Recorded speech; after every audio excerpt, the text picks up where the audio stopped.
आज हम उस चीज़ की बात करेंगे जो हमारी सफलता को सुनिश्चित करती है। सबसे पहले सफलता को सुनिश्चित करने के लिए हिंदी, क्योंकि हिंदी ऐसा है कि हम लोग हिंदी भाषी क्षेत्र के हैं और हिंदी भाषी क्षेत्र होने के कारण हमारा प्रश्न इसमें अधिकतर सही हो सकता है। तो इसलिए ध्यान देना है कि हिंदी का एक भी प्रश्न गलत न होने पाए, और इसके लिए दो तीन तकनीक का प्रयोग करेंगे तो सफल हो जाए। इसमें आता क्या है, ये अपठित गद्यांश है या इसको अनुच्छेद भी कहते हैं। इसी में इस प्रश्न के उत्तर छुपे हुए रहते हैं।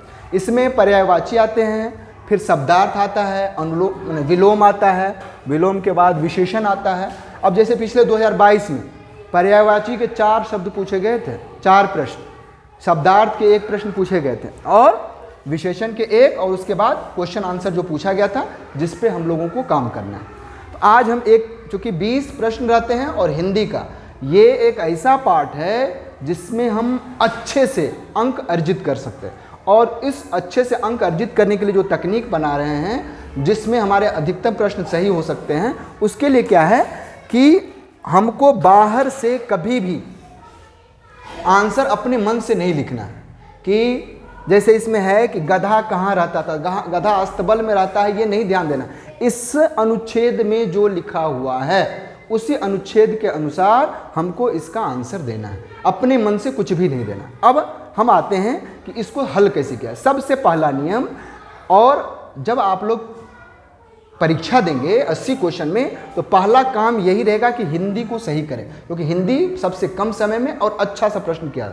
अनुच्छेद को क्या करेंगे, सबसे पहले अनुच्छेद को, पूरे अनुच्छेद को यहाँ से लेकर के और यहाँ तक पढ़ेंगे एक बार अच्छे से प्रश्न पढ़ने के बाद जितने प्रश्न हैं, जैसे हमने पढ़ा एक समय में एक जंगल में एक गधा रहता था, उसे एक दिन शेर की खाल मिली, उसने उसे पहन लिया और गर्व से जंगल में भागने लगा। जब पशुओं ने उसे देखा तो डर से भागने लगे, भाई शेर आ गया, इस तरह सोच के उन सब ने सोचा कि गधा सचमुच एक शेर है। एक दिन इस गधे को एक लोमड़ी मिली, लोमड़ी भी डरी और भाग गई। गधा अन्य पशुओं की प्रतिक्रिया देखकर इतना खुश हुआ कि वह चुप न रह सका और वह अपने नए वेश को भूल गया और रेंकने लगा। ज्यों ही लोमड़ी ने उसका रेंकना सुना, वह वापस लौट आई। सभी पशु अब समझ गए कि वह शेर नहीं है बल्कि शेर की खाल में एक गधा है। गधा अपनी जान बचाने भागा। अब ये प्रश्न, अब हमारा पहला प्रश्न, गधा कहाँ रहता था। तो जब मैं एक बार इसको पढ़ा तो गधा कहाँ रहता था, तो जैसे ही एक समय एक जंगल में एक गधा, इसको तुरंत हम क्या करेंगे, अंडरलाइन कर देंगे पहले प्रश्न। अब इसमें क्या कर रहा है, गधा कहाँ रहता था, एक जंगल में एक गधा रहता था, तो ये हमारा तुरंत सही हो गया, एक मिल गया। फिर दूसरा देखिए, नहीं समझ में आएगा फिर दोबारा इसको पढ़ेंगे। फिर देखिए क्या है, गधे को गर्व क्यों हो रहा था। अब देखिए गर्व कहाँ है, तब लिखा है जब उसने एक दिन शेर की खाल मिली और उसने पहन लिया तो गर्व से जंगल में भागने लगा। तो जैसे ही गर्व होगा उस वाले लाइन को अंडरलाइन कर देना। फिर तीसरा प्रश्न क्या है, अनुच्छेद में किस पशु का उल्लेख किया गया नहीं है।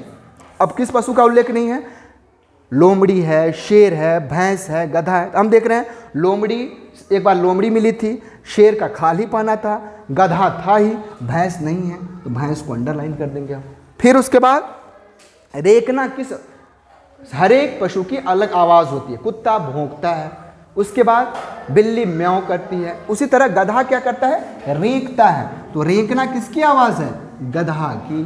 फिर क्या है प्रश्न, गधा क्यों भाग रहा था, दूसरे पशु की खाल पाने के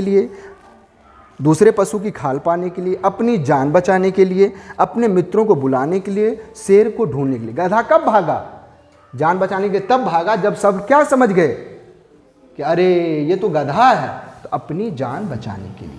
अब हम उस प्रश्न का आंसर फिर से देखें। अब कह रहा है गधा कहाँ रहता था, गधा जंगल में रहता था। देखिए इसमें लिखा हुआ है, देखा ना, इसमें लिखा ना जान बचाने भागा, अंतिम प्रश्न का। फिर गधे को गर्व क्यों हो रहा था, गधे को गर्व इसलिए हो रहा था क्योंकि दूसरे पशु क्या कर रहे थे, उसको, अन्य पशु से क्या समझ रहे थे कि शेर है, और जब शेर रहेगा तो उससे डरेगा, तो क्या होगा इसका आंसर, ये होगा। अनुच्छेद में किस पशु का उल्लेख नहीं है, हम लोग देख ही चुके हैं, भैंस नहीं है, बाकी सब है ही, गधा है ही, गधा शेर की खाल पहना था तो शेर भी है, और लोमड़ी के सामने था तो लोमड़ी भी है। रेंकना किस पशु की आवाज़ है, रेंकना गधा की आवाज़ है। अब गधा क्यों भाग रहा था, गधा अपनी जान बचाने के लिए भाग रहा था। अब कुछ प्रश्न ऐसे हैं जिसका आपको पर्यायवाची भी पूछ सकता है। अब पर्यायवाची किसका पूछेगा? तो सबसे पहले आप देखेंगे, जैसे जंगल है छोटा सा, जंगल का पर्यायवाची क्या होगा, ये प्रश्न पूछ सकता है। इसके अतिरिक्त या फिर आपको गधा का पर्यायवाची पूछ सकता है, गधा है ना, तो इस गधे का पर्यायवाची पूछ सकता है। इसलिए अब जो हम अगला, आज हमने एक अनुच्छेद से शुरुआत की, अब हम लोग कोशिश करेंगे कि पर्यायवाची कुछ ऐसे पर्यायवाची जो हमारे प्रश्न आएंगे एग्जाम में उसको अच्छे से देखेंगे। और उससे पहले हम क्या करते हैं, इस बार पहला काम हमारा कि पहले अनुच्छेद को पढ़ेंगे, फिर प्रश्न को पढ़ेंगे।